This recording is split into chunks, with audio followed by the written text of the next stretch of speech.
Hello and welcome to some more Star Citizen. Today is the 16th of June 2016 and every month I do a hot issues video. Now this isn't some sort of sexy slash fiction for Star Citizen, this is going over some of the FAQs, help, bug fixes, important information and annoying things that I can't log into Star Citizen kind of bugs that CIG are aware of, that customer support are aware of, and they've put some information out. And I will regurgitate that information directly at your face holes to hopefully take some burden off CIG customer support and constant Reddit threads and that sort of thing. So this is, to help the prevention and creation of unnecessary forum threads, bug reports, that sort of stuff, but mainly to help players save time by having their issues or problems fixed here and now if possible. So bugs, errors, and the infinite loading into the mini persistent universe 2.4 bug.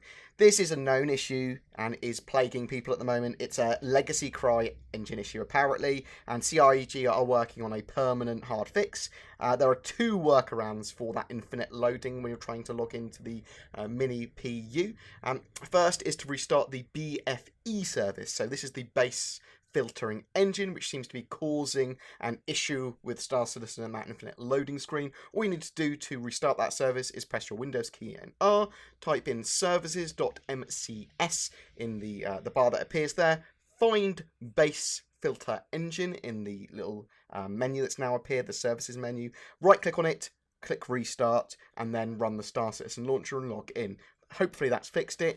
There's also a second way of fixing it. I do both. Because I'm a shotgun fix problem man. I like to do all the fixes or something and hopefully one of them sticks. And this is to change your graphics quality from very high or whatever it is to high. Just change it to a different setting and then try and log into the mini PU. Obviously alpha has odd bugs, and this is one of those odd bugs that you get in an alpha game. You can then change it back if you want to after you've logged in. It's odd, but it seems to work, and hopefully both of those things together will alleviate your infinite load bugs until they're hard fixed. PTU invites. We haven't had PTU 2.5 on any form of build to my knowledge yet, but we will at some point. And customer service are unable to offer access to PTU builds upon request. So don't send in requests asking for PTU access. All requests like that will be declined or ignored, unfortunately. This is applicable to all backers, including concierge and subscribers. If you want to be included in the next PTU or Evocati builds, please actively participate on Issue Council, report bugs for the launcher, live and PTU builds, and get involved with any PTU builds you do get access to. With the PTU and 2.4, they did give subscribers early or second wave access to the PTU. They haven't said if they're 100% doing that again in the future. You'll have to wait and see, so don't expect that. Merchandise and shipping dates. So there's some planned shipping dates for some of the merchandise they've got in production. If you've ordered a manufacturer patch set, that's planned to ship in June or July. The dog tags are planning to be shipped in July or August. Star maps, June or July. Jump Out Point Volume 2, July or August. The Anvil Aerospace mouse mats are shipping now.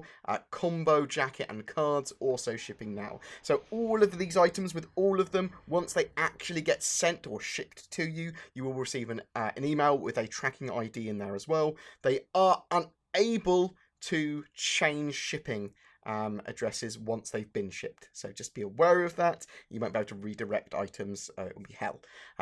So also all of these items are shipped from China, I believe. So allow a maximum of 6 business weeks for them to clear export and customs. That's obviously worst case. But before you start messaging, they're probably held up in customs. Ship melting and unmelting. They want people to be aware that you should melt with care. So if you're melting a ship, you're basically getting a ship and knocking it back down into store credit so you can purchase something else with it. Now, there is the buyback system now, which will allow you to repurchase your ships with store credit there. A buyback token is only issued once every 90 days, and a buyback token will allow you to buy back a ship using store credit. The CS team cannot give you extra tokens. You'll have to wait another 90 days, so you can only do one ship at a time. You can buy back pledges with real money at any time, but just be aware that they have to wait 90 days if you wish to repurchase them with store credit. You can buy back pledges through the My Hangar section of the robertspaceindustries.com website, in the buyback pledges button. And ship upgrades are permanent once applied. You can, however, melt down the ship for store credit again, but they can't reverse ship upgrades. So just be aware, with both those, ship melting and unmelting and ship upgrades, they can't reverse that. CS aren't anything to do with those areas. The Buccaneer Item X, or the C788 size 4 ballistic cannon, that is no longer attached to the Buccaneer package. It's been separated from that, so it's separate to your account. You can melt your Buccaneer if you want now, and you still keep that cannon. Upgrades will not give you the item, so if you're upgrading a ship, you've still got a Buccaneer upgrade that you haven't applied to a ship, a CCU, then applying that will not give you that C788 weapon. You've missed your window. You'd had to have done that by Monday the 13th of June when they ran the script there. CS can't help you with that either. They did give warning. There is a list of constantly updated known live issues with the patch. There's lots of little minor bugs and some annoying little niggles there. Please check that out. I'll put a link in the description. That constantly gets updated, so there's no point in me going through them at the moment because they will keep on getting fixed. But it's issues at the moment like misaligned entry and exit animations, that sort of stuff. But there's quite a few there, so check them out. Also, the hangar and port mod system. So there's no longer a way to change your hangar on the website. You do this all through game now. So your ships haven't disappeared. Once you get in game, you can press escape in the options menu. You can change what hangar you load into, and then when you're in that hangar, you'll have an empty hangar, and you can go up to the little tiny reticles that are on the floor, left click on them, and then you can place your ships there. You can place your hangar flare there. Totally customize your hangar and your ships and everything on there, and that will persist. And instead of the holo table now as well for customizing ships, you literally go up to the weapon or item that you want to customize or change, and then left click on that again, like you placed your ships, and edit the items there. That's all persistent. That will persist into the mini PU and the arena commander as well. Great, significantly better than that damn holo table. And remember, you don't need anything other than a game package to get into the game. All the ships, all the weapons, all the armor, and all that sort of jazz will be obtainable in the verse once the game goes live.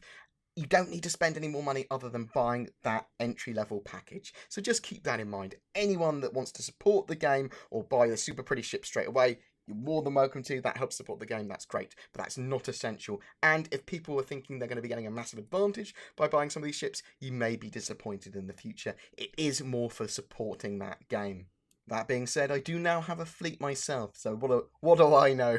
Anyway, please check out the robertspaceindustries.com/help for the latest FAQs and quick help updates. That will constantly be updated as well. I'll link the latest stats and XMLs for all of the metadata so that you can see how much damage all the weapons are doing, how much armor is, how much armor mitigates damage, all that sort of stuff. We'll go through every item in the game. It's really interesting if you're into that sort of stuff.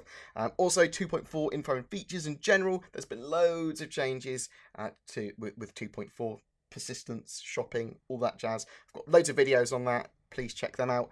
The issue council as well. Get involved with the issue council. You're more likely to get chosen for PTU builds. You're helping the development of the game. And if you have a problem with a bug that you've discovered, share it. Talk to people about it. It's not really for balance issues and that sort of stuff. That will be done separately. But the issue council for bug reporting, that's that. Patch notes. Check out the full patch notes. Again, link in the description. I've talked about the known problems, link in the description as well. There's also a weekly Q&A thread on Reddit, which I found incredibly useful. I'll link that in the description. The latest one was on the 14th of June. I've got a huge, extensive variety of guides now on tweaks for Star Citizen. It's getting it looking pretty, to getting it to performing better, tweaks for your computer to make it more stable, to have a generally better gaming experience, whether that be online, offline, wanting your graphics to look better. A huge in-depth guide, which took me days to to write, so please check that out. If you have any other questions, please feel free to leave them here in the comments below. I will try and answer them if I can, or I'm sure some other knowledgeable fellow will, that's a viewer, may answer them as well. Throughout June as well, you could win a Drake Buccaneer just by commenting on any of our Star Citizen content, so make sure you do that. We've got the Drake Dragonfly coming out very, very soon, within hours. So don't forget to like and subscribe. I will see you in the verse.